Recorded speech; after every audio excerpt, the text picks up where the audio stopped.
Welcome to textbook super coaching Bangla. আজকের ভিডিওতে আলোচনা করব এই মুহূর্তে সবথেকে বড় গুরুত্বপূর্ণ একটা অফিসিয়ালি আপডেট বেরিয়েছে সেটা, তার পাশাপাশি ডাব্লিউবি কনস্টেবলের 12,000 ভ্যাকেন্সি সেটা, জেল পুলিশের পরীক্ষা কবে হবে সেটা নিয়ে, ঠিক আছে, কবে থেকে ফর্ম ফিল আপ শুরু হতে পারে সেটা নিয়ে, ঠিক আছে, ডিসকাশন করবো। ভিডিওটা লাইক করে চ্যানেলটাকে সাবস্ক্রাইব করে পাশে থাকা বেল আইকনটি ক্লিক করে তোমরা শেয়ার করে দিও। দেখো, প্রথমত তোমাদের বলে দিই যে তোমাদের অফিসিয়াল ওয়েবসাইটে আসার পর রিক্রুটমেন্ট সেকশনে যাবে, সেখানে যাওয়ার পর দেখবে একটা অফিসিয়ালি নোটিফিকেশন বেরিয়েছে 16 তারিখে, 16 জানুয়ারি 2024, recruitment of the post of lady constable. যারা 149 জন দ্বিতীয় লিস্টে ছিল তাদের যে ফাইনাল রিটেন এক্সাম, তার যে অ্যাডমিট কার্ড সেটা প্রকাশিত হয়েছে। তোমরা তোমাদের অ্যাডমিট কার্ডটা দেখে নাও কার কোথায় এক্সাম পড়েছে।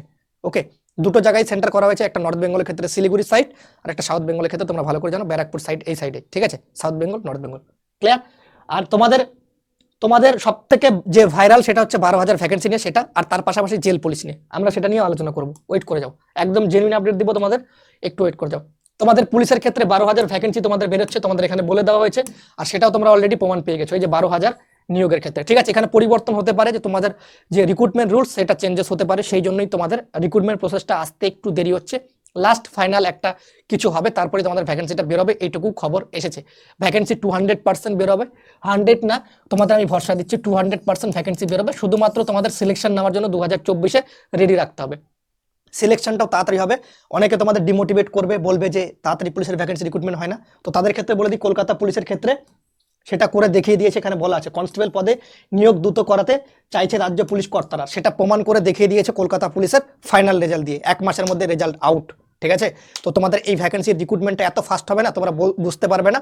আর যখন একবার কেউ যখন ব্যর্থতা হয়ে যাবে তখন সব থেকে খারাপ তাকে লাগবে। তো সেই দিনটা যেন না দেখতে হয়, সেই জন্য টেক্সটবুক সুপার কোচিংয়ের প্রতিদিন ক্লাস করো সকাল 7টায় কারেন্ট অ্যাফেয়ার্স, সকাল 8টায় আমার জিকে ক্লাস, রাত্রি 8টায় জিকে ক্লাস। জিকে তো তোমাকে চাঙ্গা করে দেবো, কোনো রকম পরীক্ষায় তুমি যে জিকে নিয়ে ভয় সেটা থাকবে না, 200% গ্যারান্টি কমন থাকবে।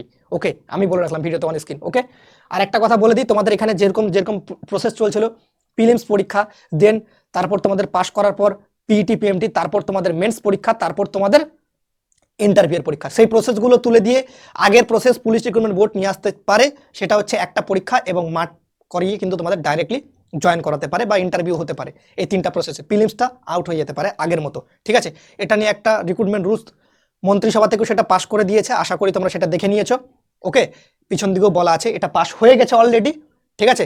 আর আরেকটা কথা তোমাদের বলে দিই, এখানে যে বাদ বাকি যে ফাঁকা যে সিটগুলো পড়ে থাকে, এখন থেকে শোনা যাচ্ছে মন্ত্রিসভা থেকে সেটাও পাস হয়েছে বিলের তরফ থেকে, যে তোমাদের ট্রেনিং শুরু হওয়ার আগে যারা ট্রেনিংয়ে জয়েন করবে ট্রেনিং সেন্টারে, তারপর কিন্তু সেকেন্ড লিস্ট প্রকাশিত হওয়ার একটা সম্ভাবনা আছে, সেটা মন্ত্রিসভা থেকে পাস হয়ে গেছে। আশা করছি এই ভ্যাকেন্সিগুলোতে যদি এইভাবে করে দেয় তাহলে সমস্ত স্টুডেন্ট বা ছাত্রছাত্রী খুব হেল্প হবে। এবারকার কথা হচ্ছে যে তোমাদের ভ্যাকেন্সিটা কবে বেরোবে। প্রথমত তোমাদের জানতে হবে যে 18 জানুয়ারি একটা আন্দোলন আছে, সেই আন্দোলনের ওপর তোমাদের কিন্তু নির্ধারণ করছে ভ্যাকেন্সির ফর্ম ফিল আপ কবে থেকে শুরু হবে, হয় দেরি করে হয় তাড়াতাড়ি। যদি এই আন্দোলনটা জোরদার হয় দেন তাড়াতাড়ি তোমাদের খুব তাড়াতাড়ি ফর্ম ফিল আপ শুরু হবে। কবে থেকে শুরু হবে সেটাও বলছি। জেল পুলিশের এক্সাম কেন হচ্ছে না সেটাও বলে দিই। জেল পুলিশের তোমরা নিয়ে অনেকে বলছো দাদা জেল পুলিশের কেন এক্সাম হচ্ছে না। জেল পুলিশের রিক্রুটমেন্ট রুলসে একটু চেঞ্জেস হতে পারে, তার জন্য একটা রেকটিফাইড নোটিশ দিতে পারে, তারপরে তোমাদের কিন্তু এক্সামটা হবে। ওকে, জেল পুলিশেও একটাই এক্সাম রয়েছে, মাথায় রাখবে। আর 18 জানুয়ারি আন্দোলনটা তোমরা সবাই একসাথে গিয়ে সেখানে কিন্তু জোরদার একদম, ঠিক আছে, ভালোভাবে করবে। আর সেটার উপরই নির্ধারণ করছে তোমাদের ইন ফিউচারে যে এই যে তোমাদের দাবিগুলো আছে, তোমাদের দাবি তো ছিল সেকেন্ড লিস্ট বের করার, সেটা তো সরকার পূরণ করছে। একটা জিনিস মাথায় রাখবে, যতক্ষণ না বাচ্চা কাঁদবে ততক্ষণ মা তার স্তন পান কখনোই করাবে না।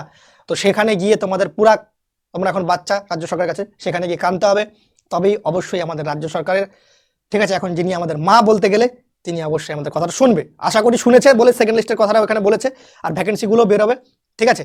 তো তোমাদের ভ্যাকেন্সিটা কবে থেকে বেরোবে, তোমাদের আগে জেল পুলিশেরটা বলে দিলাম, যেটা হবে রিক্রুটমেন্ট রুলসের একটা নোটিফিকেশন আসবে, দেন তারপর তোমাদের পরীক্ষা হওয়ার সম্ভাবনা এটা আছে, এই জন্য এটা অন হোল্ডে আছে। তোমরা তো চাও যে ডাব্লিউবি কনস্টেবল 12,000 ভ্যাকেন্সি বের করে দিল, তারপর প্রিলিমস পরীক্ষার জন্য তোমরা কিন্তু মানে পড়াশোনা করবে বা প্রস্তুতি নেবে, সেক্ষেত্রে যদি আবার হোল্ড হয়ে যায় রিক্রুটমেন্ট রুলসের জন্য, তাহলে তোমাদের ভালো লাগবে? একদমই ভালো লাগবে না।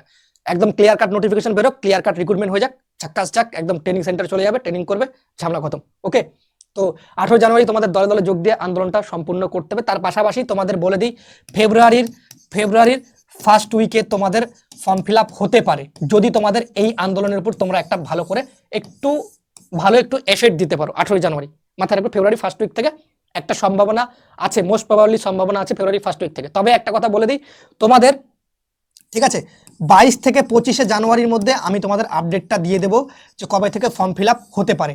ঠিক আছে, এটা দিতে পারবো যদি আপডেটটা চলে আসে 22 থেকে 25 তারিখের মধ্যে, তোমাদের আমি এই আপডেটটা তোমাদের মধ্যে শেয়ার করব। ওকে, তো তাই জন্য টেক্সটবুক সুপার কোচিং বাংলাকে তোমাদের সাবস্ক্রাইব করে রাখতে হবে। এই চ্যানেলে তোমাদের সেই নোটিফিকেশন বা সেই নিউজটা আমি তোমাদের প্রকাশিত করব।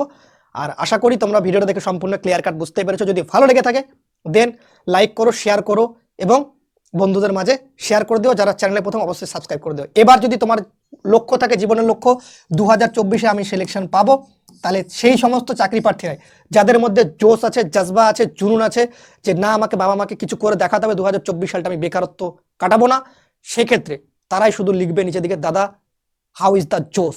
ঠিক আছে, লিখে যাবে, তারাই শুধু লিখবে। ওকে, সবাই ভালো থেকো, সুস্থ থেকো। জয় হিন্দ, জয় ভারত, বন্দে মাতরম।